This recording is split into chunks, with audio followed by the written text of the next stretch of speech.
बिस्मिल्लाहिर्रहमानिर्रहीम। अस्सलामु अलैकुम वरहमतुल्लाहि वबरकातुहू। मुअज़्ज़ज़ समीन किराम, आज जो हम आपकी खिदमत में हाजिर हुए हैं, ये अल्लाह के प्यारे कलाम कुरान मजीद की एक ख़ास सूरत का अमल लेकर हाजिर हुए हैं।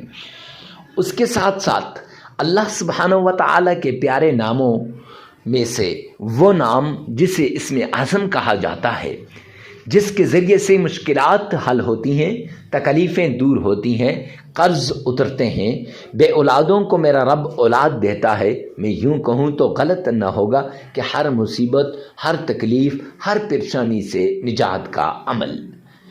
मुअज़्ज़ज़ समीन किराम, इसके साथ एक छोटी सी सूरत है जो जॉब के लिए, नौकरी के लिए, रिज़्क़ के लिए, दौलत के लिए, इज़्ज़त के लिए, शोहरत के लिए बड़ी मुफीद है। अल्लाह के दरबार से रिज़्क़ को खींच खींच के लाती है, अल्लाह के गैबी ख़जानों के दरवाज़ों को खोलती है। मैं यूँ कहूँ तो गलत ना होगा कि ये अल्लाह के गैबी ख़जानों की चाबी है। मुअज़्ज़ज़ सामीन किराम, बात इतनी सी है कि अब आप इस अमल को कैसे करते हैं, कितने ज़ौक़ और शौक़ से इस अमल को आप करते हैं और कैसे इस अमल को आप सुनकर किस तरीके से करते हैं। तो अमल बड़ा मुख्तसर सा है, अल्लाह के नामों का अमल है, कुरान पाक की सूरत है और कुरान पाक की एक छोटी सी आयत है। मुअज़्ज़ज़ समीन किराम, आपसे रिक्वेस्ट करता हूँ कि वीडियो को आखिर तक देखिएगा। अक्सर लोग वीडियो को स्किप करके देखते हैं, कुछ बातें रह जाती हैं और फिर कहते हैं हज़रत जी वजीफ़े ने असर नहीं किया, फ़लाँ ने किया उसको बड़ा फ़ायदा हुआ। तो मैं उन्हें कहता हूँ, मेरी आपसे कोई दुश्मनी तो नहीं है। रब के कुरान की हर हरफ को अगर आप लेकर सदके दिल से पढ़ना शुरू कर दें, कोई एक हरफ भी उठाकर, रब्बे कायनात की कसम, मेरा रब आपकी सारी मुश्किलात को दूर कर देगा। तो आइए चलते हैं उस प्यारे अमल की तरफ। अमल की तरफ जाने से पहले एक रिक्वेस्ट करता चलूँ कि वीडियो को सवाब की नियत से सदके जारिया समझकर शेयर करना मत भूलिएगा और कमेंट सेक्शन में ये लाजमी लिखिएगा, या रब्बे ज़ुल जलाल तमाम मुसलमानों की तमाम परेशानियों को दूर फरमा दे। मुअज़्ज़ज़ समीन किराम, जब आप ये लिखेंगे तो अल्लाह सुब्हानहू व तआला आपकी सारी मुश्किलात को दूर कर देगा, सारी तकलीफ़ें ख़त्म हो जाएंगी, हर तरह की टेंशन से आपको निजात मिल जाएगी। और ये भी याद रखें कि जब आप इस तरह का अमल शेयर करेंगे तो किसी की ज़िंदगी आपके हाथों से बन जाएगी, किसी की ज़िंदगी आपकी इस बात से बन जाएगी और आपकी दुनिया और आखिरत दोनों बन जाएगी। तो आइए चलते हैं उन शराइत की तरफ जिनसे वज़ाइफ कबूल होते हैं, दुआएं कबूल होती हैं और इबादत कबूल होती हैं। दुआओं को कबूल करवाने वाला और इबादत को कबूल करवाने वाली वो शराइत, वो आपने गौर से सुननी है, फिर उसके बाद आपने वजीफ़े को सुनना है।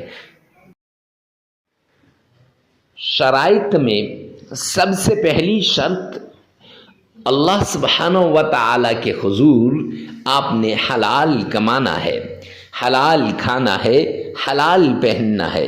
क्यों? सरवरे कौनैन ने फरमाया, अल कासिबो हबीबुल्लाह, मेहनती अल्लाह का दोस्त है और आपने मेहनत करनी है।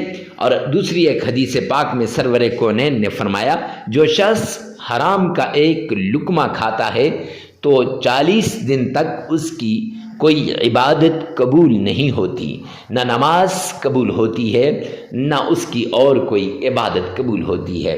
तो मुअज़्ज़ज़ समीन किराम, अगर आपने हराम खा लिया तो फिर आपकी इबादत कबूल नहीं होगी, तो वज़ाइफ कहाँ से असर करेंगे।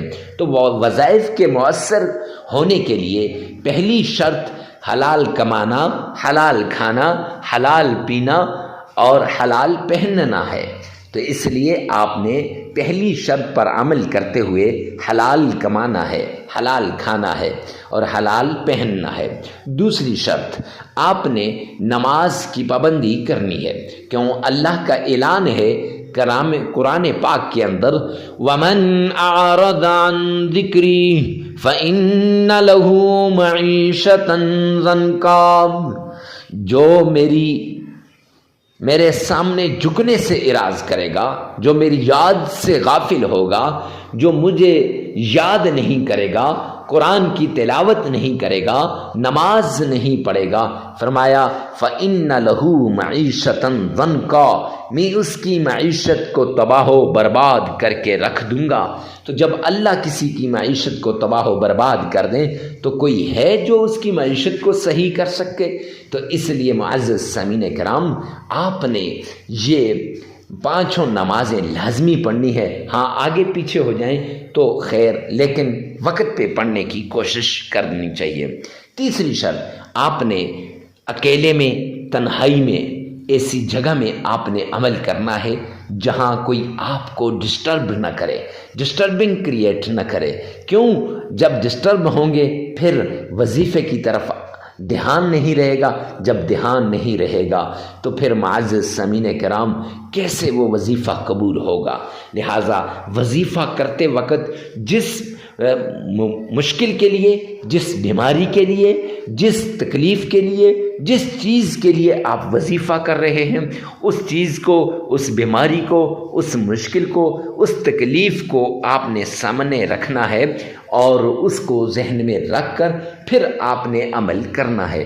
انشاءاللہ یہ عمل آپ کے لیے آخری عمل ثابت ہوگا، آپ کی تکلیفیں دور ہو جائیں گی، آپ کی مصیبتیں ختم ہو جائیں گی۔ ہر طرح کی تکلیف سے نجات کے لیے آپ نے اس طریقے کو اپنانا ہے۔ یہ 3 شرائط ہیں، ان پہ لازمی عمل کیجیے گا۔ سب سے پہلے آپ نے آمنہ کے لال عبداللہ کے در یتیم جناب نبی کریم صلی اللہ علیہ وآلہ وسلم کی شان میں درود پاک پڑھنا ہے۔ محبت کے ساتھ، عقیدت کے ساتھ، پیار کے ساتھ درود پاک پڑھنا ہے۔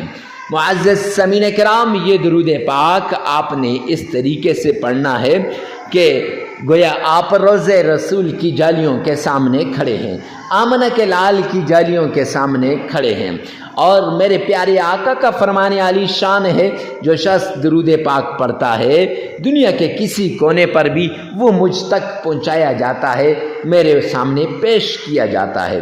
تو ارے میرا اور آپ کا درود پاک جب پیش ہو تو صحیح طریقے سے میرے آمنہ کے لال پر پیش ہونا چاہیے۔ آئیے میرے ساتھ مل کر درود پاک کا ورد کریں۔ اللہم صلی علی محمد وعلی آل محمد کما صلیت علی ابراہیم وعلی آل ابراہیم انک حمید مجید۔ اللہم بارک علی محمد وعلی آل محمد کما بارکت علی ابراہیم وعلی آل ابراہیم انک حمید مجید۔ درود پاک کو آپ نے 3 مرتبہ پڑھنا ہے، پیار سے، ذوق سے، شوق سے پڑھنا ہے۔ پڑھنے کے بعد آپ نے اللہ کے پیارے کلام قرآن مجید کے اس آیت کا ورد کرنا ہے۔ سب سے پہلے سلام قولا من رب الرحیم، سلام قولا من رب الرحیم 313 مرتبہ آپ نے پڑھنی ہے۔ پھر اس کے بعد آپ نے اللہ کا پیارا نام، یہ جو نام ہے یا سلام یا سلام 1001 بار پڑھنا ہے، اور پھر آپ نے سورۃ الکوثر اعوذ باللہ من الشیطان الرجیم بسم اللہ الرحمن الرحیم اِنَّا أَعْطَيْنَاكَ الْكَوْثَرَ فَصَلِّ لِرَبِّكَ وَانْحَرْ إِنَّ شَانِئَكَ هُوَ الْأَبْتَرُ۔ یہ آپ نے صرف 11 بار پڑھ لینی ہے، اور پھر اس کے بعد آپ نے 3 مرتبہ درود پاک پڑھنا ہے۔ وہی درود پاک نماز والا وہی درود پاک جو ابھی آپ نے پڑھا ہے، وہی درود پاک جسے درود ابراہیمی کہتے ہیں۔ پھر ایک مرتبہ غور سے سن لیجئے گا۔ سب سے پہلے آمنہ کے لال پر 3 مرتبہ درود پاک پڑھیں، پھر اس کے بعد آپ نے 313 مرتبہ یہ سلام قولا من رب الرحیم یہ آیت پڑھنی ہے، اور پھر اس کے بعد 1001 بار یا سلامو پڑھنا ہے، اور پھر آپ نے اللہ کے پیارے کلام قرآن مجید کی سورۃ الکوثر یہ آپ نے صرف 11 بار پڑھ لینی ہے۔ پھر 3 مرتبہ آمنہ کے لال عبداللہ کے در یتیم جناب نبی کریم صلی اللہ علیہ وآلہ وسلم کی شان میں درود پاک پڑھ لینا ہے۔ پڑھنے کے بعد یہ عمل 3 دن بھی کر سکتے ہیں، 5 دن بھی، 7 دن بھی کر سکتے ہیں۔ معزز سامعین کرام، عمل کو آپ اپنی ضرورت کے مطابق کریں، اس عمل کو آپ اپنی طاقت کے مطابق کریں، کیونکہ عمل انشاءاللہ اگر آپ صدقے دل سے کریں گے آپ کی ہر مشکل دور ہو جائے گی۔ ویڈیو کو ثواب کی نیت سے صدقہ جاریہ سمجھ کر آگے شیئر کرنا مت بھولیے گا۔ اللہ میرا اور آپ کا حامی و ناصر ہو۔ والسلام۔